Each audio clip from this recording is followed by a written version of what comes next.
साथियों नमस्कार, मैं संजीव तक्षक एडवोकेट चरखी दादरी। साथियों, अभी 20-21 जून को चरखी दादरी में हरियाणा के डीजीपी पुलिस महानिदेशक का प्रोग्राम था। उसमें ये घोषणा की गई थी जनता कॉलेज में कि चरखी दादरी जिले को नशा मुक्त कर दिया गया है। पहला जिला है जो चरखी दादरी हरियाणा का जिसको नशा मुक्त कर दिया गया है।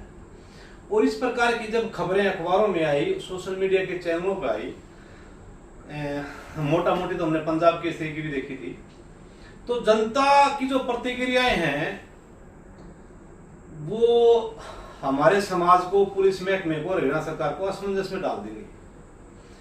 जनता का ये कहना है कि पूरे जिले में किसी भी गांव में कोई एक भी आदमी शायद से पहले आया हो कि मैं नशा करता था, मैंने छोड़ दिया, पुलिस प्रशासन के सहयोग से या जनप्रतिनिधियों के सहयोग से।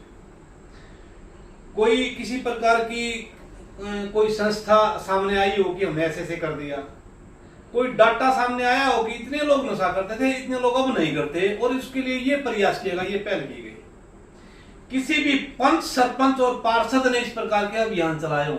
हालांकि जनता का ये मानना है कि कुछ गांव में पुलिस ने अपनी फोटोग्राफी कराई है, भाई चले गए, कोई एक आधा अधिकारी बुला लिया और 10-20 आदमी बुला लिए कि भाई एक बैनर छपवा लिया कि नशा मुक्त, और उसका फिर इतना बड़ा आयोजन किया गया और प्रशस्ति पत्र दिए गए।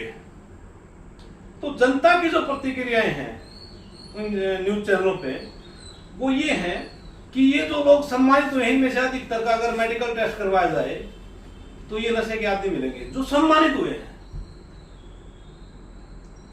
तो इस प्रकार का भ्रामक प्रचार की इतनी बड़ी एड होने से आम पब्लिक में सरकार की, प्रशासन की जो स्थिति है वो बड़ी संदेहजनक हो गई है कि ऐसा प्रचार क्यों किया गया, इसका मकसद क्या था, क्यों नहीं इसका ऑडिट कराया जाए। आप गलत प्रचार कर रहे हैं, इसका मतलब आप सही काम करने में सक्षम नहीं है। अच्छी बात ये थी कि किसी भी तरह से मोटिवेशन कैंप चलाए जाएं, और चला रहे हैं, हम ये कह सकते हैं कि हमने प्रयास कर रहे हैं, अच्छी बात है। आपने कहा कि नशा मुक्त कर दिया, गांव गांव में बोर्ड लगा दिए कुछ सरपंचों ने, तो हमारा एक नैतिक दायित्व ये था कि हम सरकार को बताएं कि आपकी खुफिया एजेंसी है या पुलिस महकमे की जो खुफिया तंत्र है वो आपका कमजोर है। तो हम सब लोग मिलकर कॉमन शिकायत दे रहे हैं हरियाणा सरकार को कि इस प्रकार के भ्रामक प्रचार करने से इस महकमे को रोका जाए। आगे आगे और भ्रामक प्रचार किए जाएंगे, और विभाग भी ऐसे भ्रामक प्रचार करेंगे, तो सही स्थिति का फिर जायजा कैसे आएगा। तो जनता बड़ी उदासीन है इस मामले को लेकर। तो हम सब शपथ पत्र के माध्यम से शिकायत दे रहे हैं गांव गांव से कि हालात जस के तस हैं, जो लोग जहां थे वही हैं। तो सरकार से निवेदन है, इन भ्रामक प्रचारों की बजाय आप एजुकेशन पे काम करें, अच्छी तकनीकी एजुकेशन पे काम करें जिसमें हमारे इंस्टीट्यूट अच्छे हों, आने वाली पीढ़ियां को कोई रोजगार मिले, कोई रास्ता मिले, उसके लिए आप सरकार काम करें।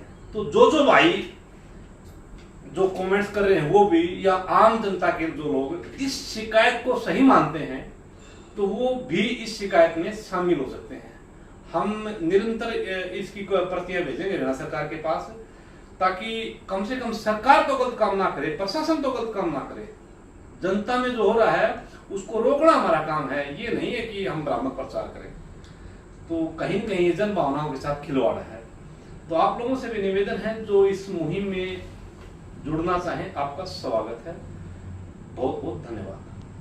तो दूसरी बात यह है कि हम अपनी शिकायत के माध्यम से हरियाणा सरकार को यह भी कह रहे हैं कि पुलिस महकमे ने जो खर्च किया इस सारे सिस्टम में उसका भी ऑडिट कराया जाए, और ये पता किया जाए कि इसका मकसद क्या था, इतना पैसे का दुरुपयोग क्यों किया गया, ये इस आयोजन पे कितना पैसा खर्च हुआ है। तो हम इसकी भी शिकायत भेज रहे हैं। आप लोगों को अगर सही लगता है तो आप इस शिकायत से जुड़िए। धन्यवाद। साथियों, झूठे आंकड़ों पर भ्रामक प्रचार करना बहुत ज्यादा आपके साथ धोखा, पूरे जिले के साथ धोखा है। कल को शिक्षा विभाग ये कहेगा झूठे आंकड़े पेश करके हम अच्छी शिक्षा दे रहे हैं, कल को बीएनडीआर ये कहेगा हमने अपने दादरी जिले में अच्छी सड़कें बना दी हैं, कल को और कोई पुलिस एक भी कह देगी अपराध मुक्त बना दिया। पब्लिक ये बता देगी कि भाई अच्छी पाइपलाइनें हैं, सीवरेज की उसकी व्यवस्था अच्छी है, तो ये भ्रामक प्रचार आपके साथ धोखा है। अपने जिले को बचाने के लिए भ्रामक प्रचार से बचाओ। धरातल पे काम कर रहे हैं उनका सपोर्ट करो और कोशिश करो कि आगे से धरातल पे काम हो। इसलिए हम ये शिकायत दे रहे हैं और इसलिए हम इसके खिलाफ हैं कि भ्रामक प्रचार मत करो, कम से कम सरकार और प्रशासन ना करे। तो आप इस मुहिम से जुड़िए।